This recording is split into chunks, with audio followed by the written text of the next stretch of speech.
50 years from now, people are going to look back at this sort of thing the way that we look back on the nuclear bomb drills that they did in schools in the 50s and 60s. Our great grandkids are going to talk to us like, wait, you guys used to stop on the side of the highway as other cars drove by? Cars driven by humans? Now, many of you know that I believe that traffic enforcement is the downfall of American society. But this isn't just two crazy accidents caught on dash cam that I'm about to show you. This is a wild story with some crazy connections. So on January 18th, Oklahoma State Trooper Jesse Gregory was conducting a traffic stop on the side of a highway while hundreds of two-ton hunks of metal controlled by members of the general population whizzed by at 60 miles an hour when this happened.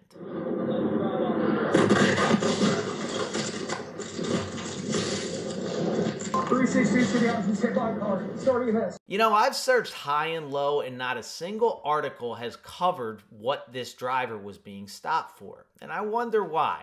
Actually, no, I don't wonder why. I know why. Because it doesn't matter. Interestingly enough, if you listen closely, you can hear the cop telling the driver that he's driving on a suspended license, which isn't something he would have known until after he pulled the car over. So we still don't know why the car was stopped in the first place. Here's your car.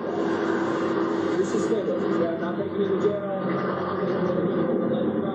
Even more interesting, you can hear the cop say he's gonna let the driver go because he sounds like a good cop, not trying to take someone to jail and jam them up unnecessarily. I guess this is one of those examples of how no good deed goes unpunished. I mean, I feel bad for this cop. Aside from the accident, this highlights how impossible their job is. Trooper Gregory shows some humanity and understanding and for whatever reason decides he isn't going to take this driver to jail over a suspended license. But now, because of an accident that makes national news, he has to answer to his superiors as to why he was going to let this guy drive away on a suspended license. Of course, I'm not saying it's good to be driving on a suspended license. I just can't help but notice how it's the two people in this frame that have valid licenses that caused this. 99.9% of the time, whatever the reward is for pulling the driver over is not worth the risk that it creates. If I were to tell you that I was going to stand on the side of the highway for 10 minutes and collect $80 that I was then going to give to the state,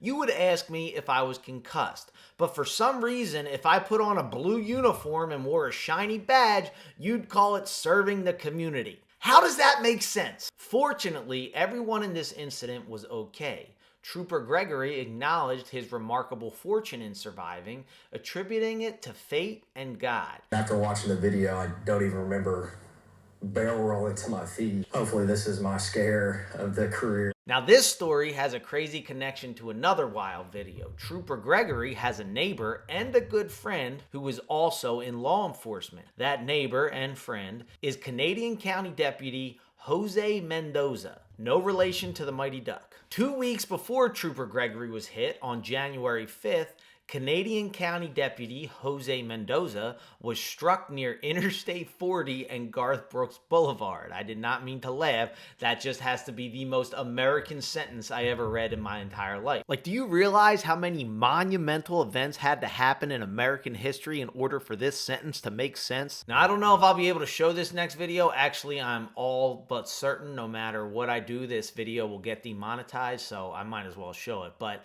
that's exactly why I wrote a book to support my channel. But as I was saying, Deputy Mendoza had pulled over this vehicle for the horrible, inconceivable crime of not having the proper tag on his car. The person that stopped you, you have no tag on your vehicle. How would the world continue to spin without this car being properly tagged? What drives me extra crazy about this accident is that the reason they attribute this driver hitting them is because he was driving drowsy. And I'm not saying I don't believe it. I'm saying that if you look at the video, as clear as day, you can see the rumble strips on the side of the road. You know, the things we put on the side of the road because we recognize that even though nobody gets in their car hoping to get in an accident, sometimes people need a reminder to veer them back on course. And then at the same time, for some reason, we think, hey, why don't we enforce traffic laws on that same side of the road that we're trying to keep people from veering off of? What could go wrong?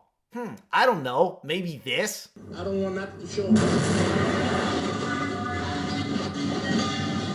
The The crazy connection is Trooper Gregory, the guy who would get in a similar accident 2 weeks later, was actually the first to arrive on the scene to help his friend and neighbor, Deputy Mendoza, and the other 2 victims. One of the victims, the person in the car that was pulled over, is the son of the president of the Oklahoma State Senate. Fortunately, everybody in this incident survived, but it wasn't pretty. It sounds like the deputy and the young man who was in the car that was pulled over, the son of the Senate president, are going to have a bit of a road to recovery.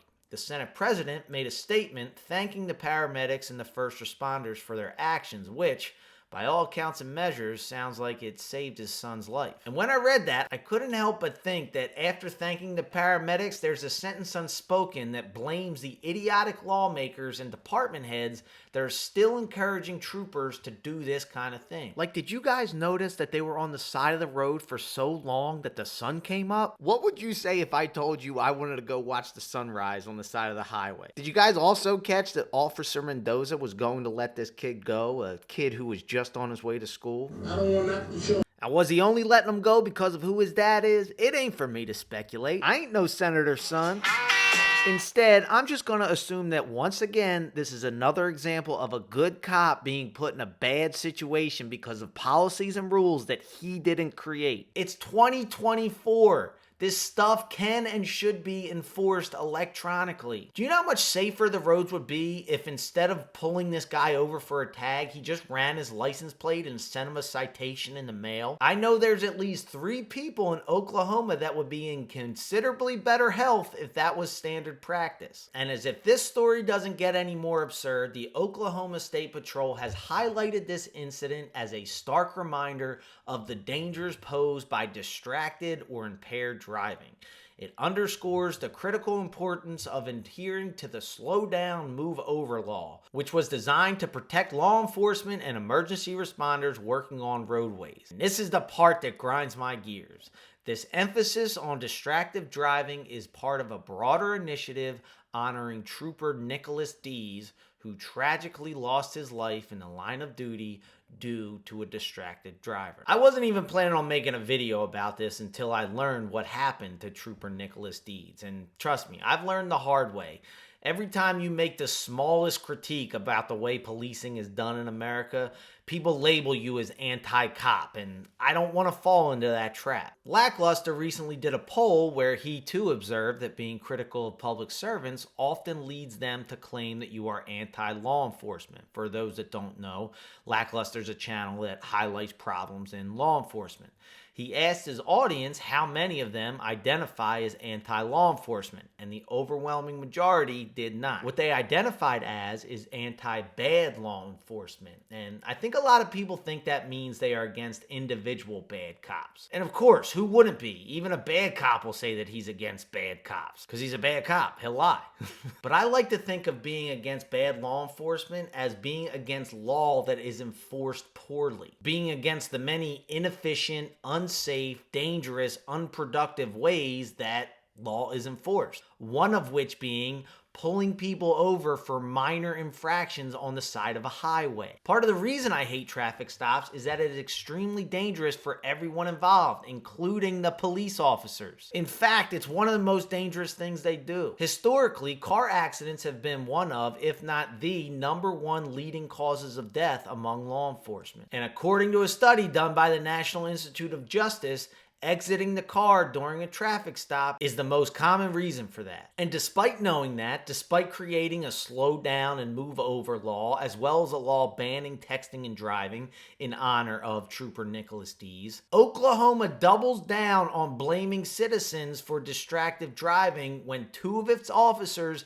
and 4 of its citizens have near-death experiences on the side of the road over minor traffic stops. And don't get this twisted, it's not like I'm pro-texting and driving, but I also live in the real world, and all the king's horses and all the king's men will never be able to enforce 300 million Americans not getting distracted while driving. I mean, rumble strips were created before cell phones. Distracted and drowsy driving has always been there and will always be there. Well, at least until the robots take over. Yet despite that very real and very obvious risk that every officer creates every time that they initiate a traffic stop, cop, there is little to no conversation being had about ways to mitigate that risk. Namely, stop pulling people over on the side of the road for meaningless traffic infractions. You have no tag on your vehicle. I mean, does anybody else realize that they say they want to honor the memory of Nicholas Dees, yet they do so by creating laws which create more opportunities for cops to put themselves in harm's way when they pull these people over to enforce these laws? How does that make any sense? Here's the thing about Trooper Nicholas Dees. On a dark and rainy night, Trooper Dees was on the highway out of his car helping someone who just got into an accident. He was being the kind of cop that everyone should appreciate, doing something that needs to be done when a distracted driver ran into the accident scene, striking him. One day, I hope that police department heads and lawmakers recognize that under the umbrella of things that need to be done, minor traffic infractions on the side of the road isn't one of them.